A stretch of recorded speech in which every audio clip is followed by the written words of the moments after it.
There are fighters who chase greatness with gloves. Then, there are those who walk into the ring with something heavier than leather. They carry history, pain, memory.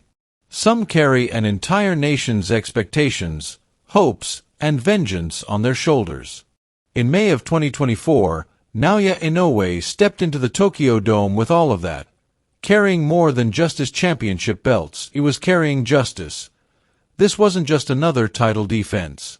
This wasn't just another payday. And it certainly wasn't just another opponent. What unfolded that night wasn't merely a fight. It was a long-awaited reckoning. To understand the fire behind Inoue's eyes that evening, you have to rewind to a painful chapter in Japanese boxing history. Years before, Nery, a powerful, brash Mexican fighter, entered the ring with one of Japan's most beloved champions, Shinsuke Yamanaka. Twice, in fact. And both times, Nery left with his hands raised and Yamanaka battered and broken. But those victories didn't come clean. Before their first meeting, Nery tested positive for a banned substance.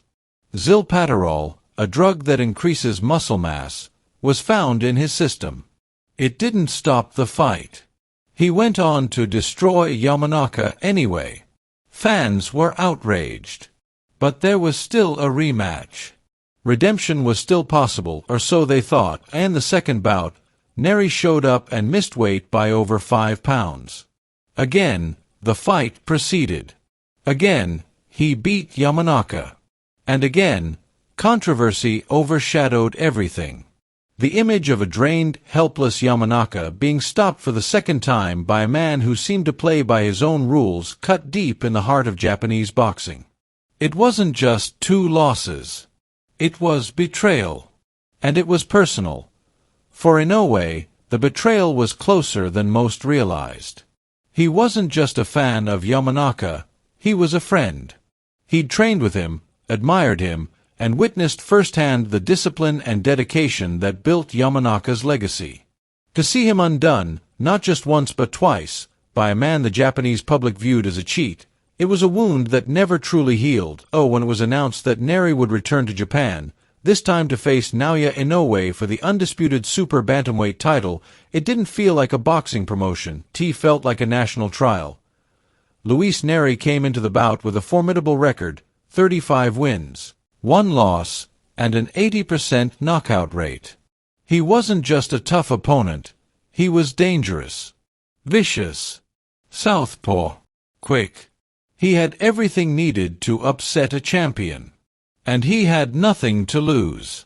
But this time, the venue was different. It wasn't just any arena, it was the Tokyo Dome, sacred ground for Japanese sporting excellence. And this time, Nery wasn't the villain of just one man's story, he was the villain in the eyes of an entire country, and the lead up to the fight, you could feel the tension thickening. The press conferences were cold. No jokes. No forced smiles. Just intensity. Inoue, calm but sharp, carried a silence that spoke louder than any insult.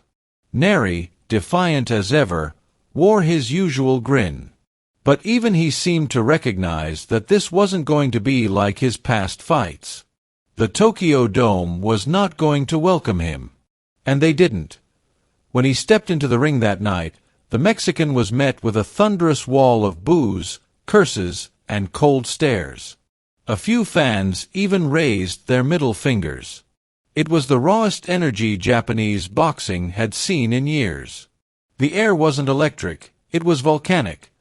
But through it all, Inoue remained composed. There's a reason they call him the monster.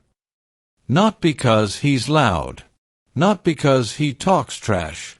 But because once the bell rings, he becomes a machine of precision, power, and ruthless purpose. As the fight began, it was immediately clear that Nery wasn't there to fold.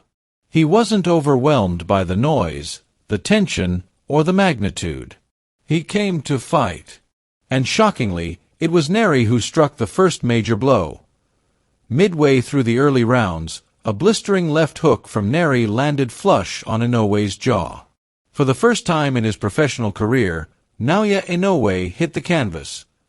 gasps echoed around the dome like a tidal wave. It was unthinkable. The monster had never been dropped, never looked vulnerable, never felt the cold, unforgiving surface of the ring floor.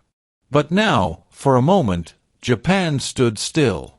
Inoue was human. He got up. Calm. Steady. Focused.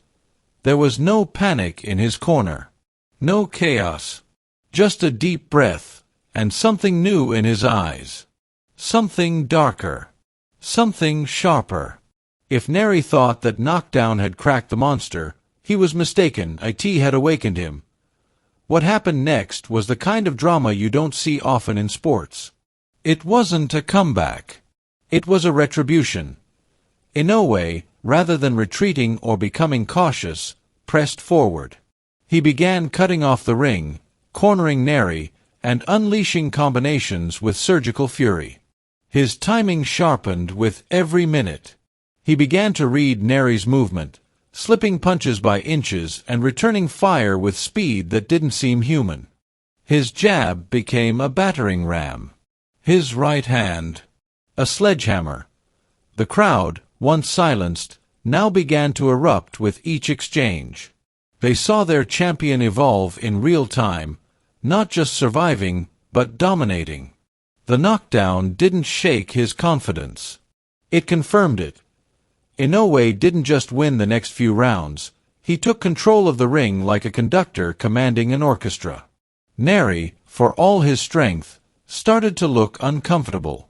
The grin was gone. His movement, once fluid, grew desperate. And in the middle rounds, Inoue sent him to the canvas. The knockdown wasn't a lucky punch. It was a message. A statement. It said, "You may have had your moment, but now it's mine." From that moment on, the tone was set. Inoue began to fight with a blend of fury and focus that you almost never see. Every punch had purpose. Every step was calculated. He wasn't rushing. He was dismantling. And the crowd felt it. The noise swelled with every shot. Fans stood, screamed, and cried. It wasn't just excitement, it was catharsis. They were watching a nation's pain finally find closure through the fists of its greatest fighter. Then came the final act. The round that would turn this fight from a contest into a cultural moment. Nery, backed against the ropes, tried to fire back. But the punches weren't landing. He was throwing shadows. Inoue, now fully in rhythm, slipped, countered, and unleashed a devastating uppercut that snapped Nery's head back. Before the Mexican could reset, a follow-up right hand landed clean. The sequence was so fast, so violent, that it felt like slow motion. Nery crumbled. The referee began the count, but it wasn't necessary. The fight was over.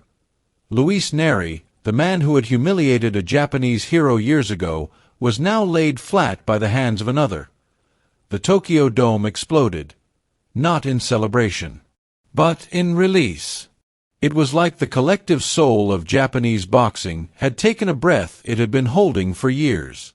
The chants, the tears, the pure emotional outpouring, it was unlike anything the sport had seen in decades. Inoue stood over Nery, not gloating, not shouting, but simply breathing. There was no need for words. His fists had spoken. His performance had screamed. And in that silence after the storm, you could hear it. Peace. Inoue had avenged Yamanaka. He had redeemed Japan's pride. And he had done it with the kind of brilliance that only few in the sport's history have ever displayed. And the post-fight interviews, Inoue didn't gloat. He didn't mock Nery.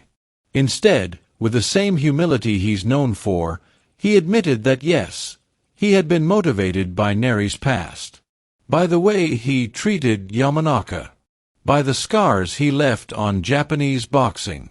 And yes, he had wanted to hurt him. And he did. But he also elevated the moment. This was not about hatred. It was about history. The numbers from the fight confirmed it all. It became the highest-viewed boxing match in Amazon Prime Video Japan's history. Millions tuned in, not just to watch a fight, but to witness a resolution. They saw a hero rise, fall, and rise again. They saw power with purpose. And for his performance, Inoue was awarded the honorary WBC Diamond Belt, a rare honor reserved for fighters whose performances transcend mere competition. It was a fitting tribute, because what Inoue did that night wasn't just box. He led a movement. He didn't just punish a rival. He closed a chapter that had remained painfully open for years. So if the story couldn't be more poetic, Naoya's younger brother, Takuma Inoue, also fought on the same card. He too faced adversity. Knocked down early, he rose, adjusted, and delivered a hard-earned victory. The Inoue brothers, side by side, lifting Japan together. But make no mistake, this night belonged to Naoya. Not because he knocked someone out, but because he turned pain into precision. Because he made vengeance look like ballet. Because he reminded the world that greatness isn't always loud, it can be calm, cold, and quiet. Tease lives in those who don't need to shout because their actions roar. Inoue doesn't scream in press conferences. He doesn't throw tables. He throws punches with purpose. And on that night, each one landed like a hammer of history. For every fan who watched Yamanaka fall helplessly. For every child who lost faith in fairness. For every trainer, every gym, and every boxer who plays by the rules, Naoya Inoue gave them a moment to believe in again. And in doing so, he reminded us that in this brutal, unforgiving sport, justice does exist. You just have to be brave enough to fight for it.